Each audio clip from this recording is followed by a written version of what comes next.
বড় বোনের প্রেমিকাকে নিজের বর হিসেবে দেখে চমকে ওঠে ছোঁয়া। তাকে বিয়ে করতে হবে, কিন্তু এমনটা তো কথা ছিল না। এই লোককে কি করে বিয়ে করবে সে? খুব ভালো করেই চেনে তাকে। দুজনের মেন্টালিটি আলাদা, সংসার করবে কিভাবে?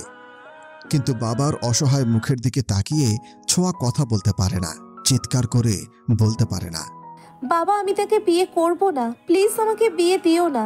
অসহায় ছোঁয়া চুপচাপ বউ সেজে চোখের পানি ফেলতে থাকে। বরপক্ষ চলে এসেছে, বাড়িতে হই হুল্লোড় চলছে।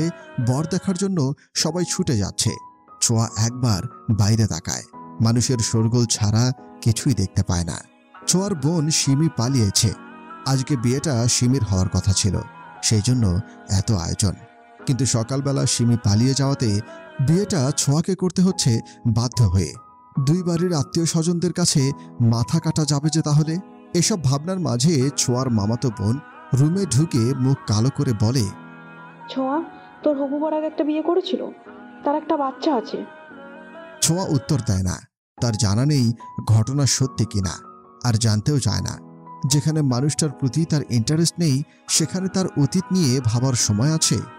মিলি আবার ছোঁয়ার কাঁধ ধরে বলে, বয়সটাও বেশি লোকটা, দেখে বোঝাই যাচ্ছে ভীষণ রাগী। এমন মানুষের সাথে সংসার করবি কিভাবে? কেন বিয়ে করছিস? না করে দে, তোর সারা জীবনের প্রশ্ন।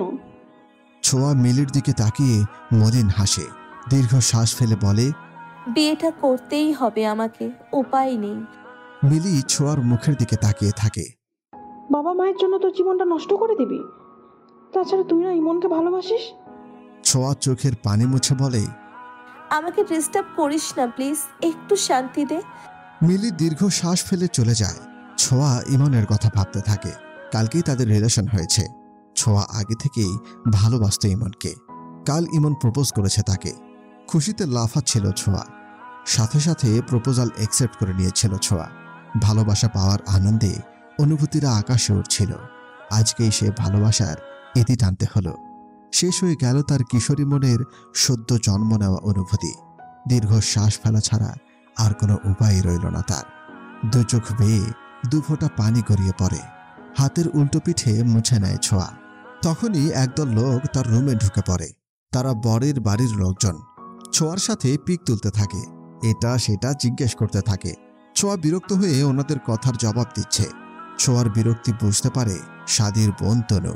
সে ভিড় ঠেলে ছোঁয়ার পাশে বসে, তারপর ধীর গলায় ছোঁয়াকে বলে, কোনো প্রবলেম? আমাকে বলতে পারো। ছোঁয়া এক পলক তাকায় তনুর দিকে, কিন্তু জবাব দেয় না। মস্ত বড় প্রবলেমই তো তারা, তাদের কি জবাব দেবে? তখনই একটা পিচ্চি দৌড়ে আসে ছোঁয়ার কাছে। বয়স কত হবে? সর্বোচ্চ 3 বছর। একদমই ছোট। হাতা কাটা সাদা ফ্রক পরা, গলায় চেইন, পিঠ সমান চুলগুলো ঝুঁটি বেঁধে পুতুল রবার দিয়ে আটকানো। দেখতে দারুণ লাগছে। চোখে মুখে কি মায়া বাচ্চাটার, বেশ মোটা কাটা। সে ছোঁয়ার হাত ধরে বলে, পিপি মাম্মা। তনু মাথা নাড়িয়ে সম্মতি দেয়। পরীর হাসি মুখটা কালো হয়ে যায়। ছোঁয়ার হাতটা ছেড়ে দিয়ে বলে, মাম্মা তো অন্য রকমের ছিল। তনু বুঝতে পারে সিমির কথা বলছে। ছোঁয়াও বুঝতে পারে, তবে কিছু বলে না, চুপ করে থাকে। কথা বলার মুড নেই। তখনই মুরব্বীরা চলে আসে, ছোঁয়াকে নিয়ে যাওয়ার তলব করে। তনু ছোঁয়াকে হাত ধরে নিয়ে যায়। 3 কবুল আর একটা সাইনের মাধ্যমে নিজের জীবনটা অন্য কারো নামে লিখে দেয় ছোঁয়া। বাবা মায়ের আদরের ছোট কন্যা হয়ে যায় অন্য একজনের স্ত্রী। মুহূর্তেই মিস থেকে মিসেস শব্দটা যোগ হয় তার নামের সাথে। কি অদ্ভুত, তাই না? এই মুহূর্তে গাড়িতে বসে আছে ছোঁয়া। তার পাশে বসা সদ্য বিয়ে করা বর, আর তার কোলে পরী। পরী এটা সেটা বলেই যাচ্ছে। সাদি হা হু জবাব দিচ্ছে, একটু বিরক্ত হচ্ছে না। এক কথা বারবার জিজ্ঞেস করছে, তবুও বিরক্ত হচ্ছে না। বাচ্চাটা কোলের মধ্যেই লাফালাফি করছে, এদিক সেদিক যাচ্ছে, তবুও লোকটার চোখে মুখে একটু বিরক্তির ছাপ নেই। বরং সে ধৈর্য ধরে বাচ্চাটাকে সামলাচ্ছে। ছোঁয়ার বিরক্ত লাগছে। সে কিছু বলতেও পারছে না, আবার সহ্যও করতে পারছে না। বাড়ি থেকে বিদায়ের সময় বাবা মা খুব কেঁদেছে, কিন্তু ছোঁয়া কাঁদেনি। কেন কাঁদবে? পরী এবার ছোঁয়াকে প্রশ্ন করে, মাম্মা ওটা কি? বাইরে একটা গাছ দেখিয়ে বলে। ছোঁয়া পরীর দিকে বিরক্তি নিয়ে তাকায়। মাম্মা মাম্মা। ছোঁয়া ঝাঝালো গলায় বলে, চোখ দিয়ে দেখে নাও, আমায় বিরক্ত করো না। সাদি রেগে যায়। এই মেয়ে, আমাকে মেয়েকে দেখাশোনার জন্য তোমাকে নেওয়া হচ্ছে। আমার বাচ্চার সাথে একদম চোখ রাঙিয়ে কথা বলবা না, চোখ তুলে নিব আমি। ছোঁয়া দাঁত কটমট করে কিন্তু জবাব দেয় না। পরি ফুপিয়ে কেঁদে উঠল। বাবা মাম্মা বকা। সাদি পরীর চোখের পানি মুছতে থাকে। ছোঁয়া হা হয়ে যায়। কখন বকলো একে? কিছুই তো বলল না। এই বিচ্ছু তো দেখি ভীষণ পাজি। মা কাঁদে না? পরীর কান্না থামছেই না। সাদি ফোঁস করে শ্বাস টেনে ছোঁয়াকে বলে, সরি বলো। আছি তো, আমি কেন সরি বলবো? একে কিছু বলেছি আমি? এইটুকুনি মেয়ে, ঢং কত! সাদি ধমক দিয়ে ওঠে। আমার মেয়েকে নিয়ে কিছু বললে জিভ টেনে ছিঁড়ে দিব। সাদের ধমকে ছোঁয়া ভয় পেয়ে যায়। পরি খুশি হয়, মাম্মাকে বকা দিয়েছে। ছোঁয়া জানালা দিয়ে বাইরে তাকায়। এদের সাথে কথা বলার ইন্টারেস্ট নেই। বজ্জাতের দল। 3 ঘন্টা জার্নি করার পর ঢাকায় পৌঁছে যায় তারা। বিশাল বাড়ির সামনে গাড়ি থামে।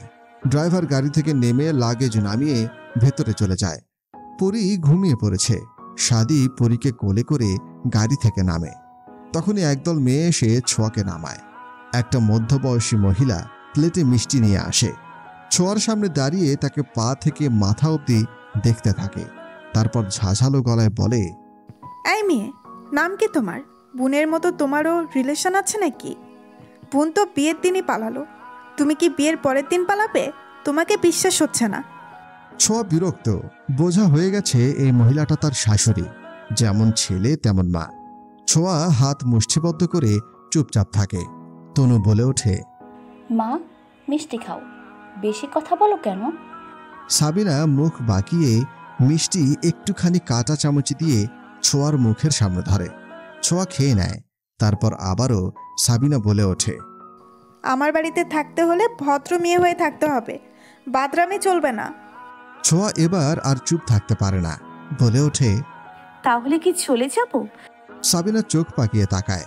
তনু অবস্থা বুঝতে পেরে ছোঁয়াকে নিয়ে গটগট করে ভিতরে ঢুকে পড়ে। এই মুহূর্তে ঝগড়া লাগাতে চায় না সে। তার মা যে মানুষ, ঝগড়া সে করবেই।